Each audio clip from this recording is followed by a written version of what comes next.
सोनपुर में हो रंग लूटे,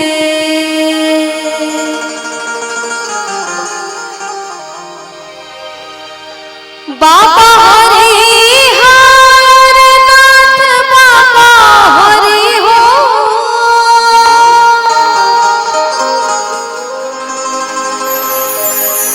बाबा हरिहर नाथ बाबा हरिहर नाथ। सोनपुर में हो रंग लूटे, बाबा हरिहर नाथ। सोनपुर में हो रंग लूटे, बाबा हरिहर नाथ। सोनपुर में हो रंग लूटे,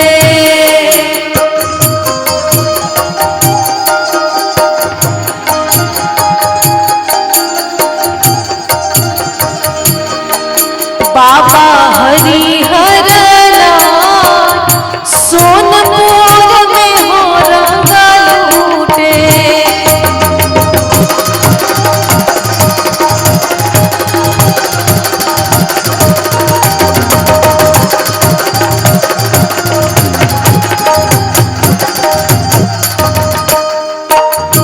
राम खेले होली लक्ष्मण खेले होली,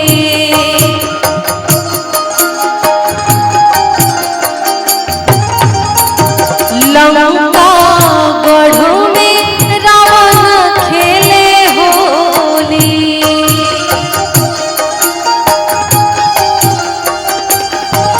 हाँ हाँ राम खेले होली लक्ष्मण खेले होली, अलंका गढ़ में रावण खेले होली।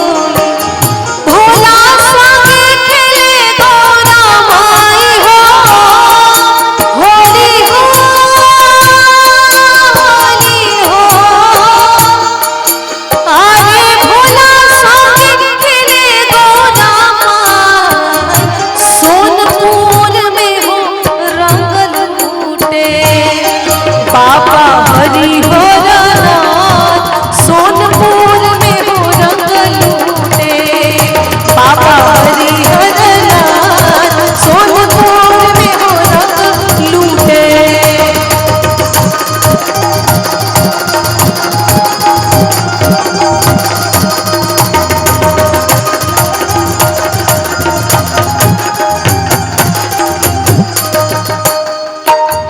गोप गोपियन बछड़ो गौआ सब खेले,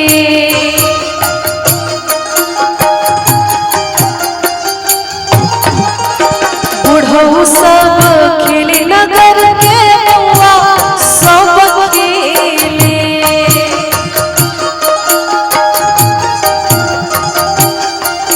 हाँ हाँ गोप गोपियन बछड़ो गौआ सब खेले, बुढ़ऊ सब खेले नगर के गौआ सब खेले।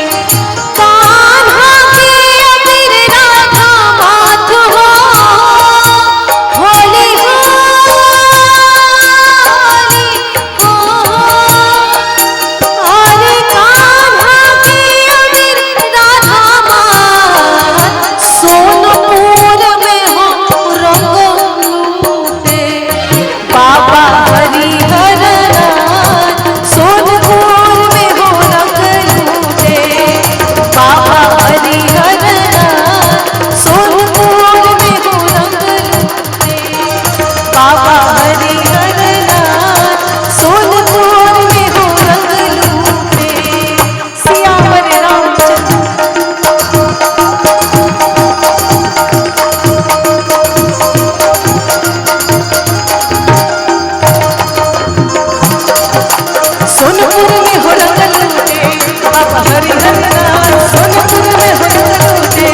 बाबा हरिहर नाथ सोनपुर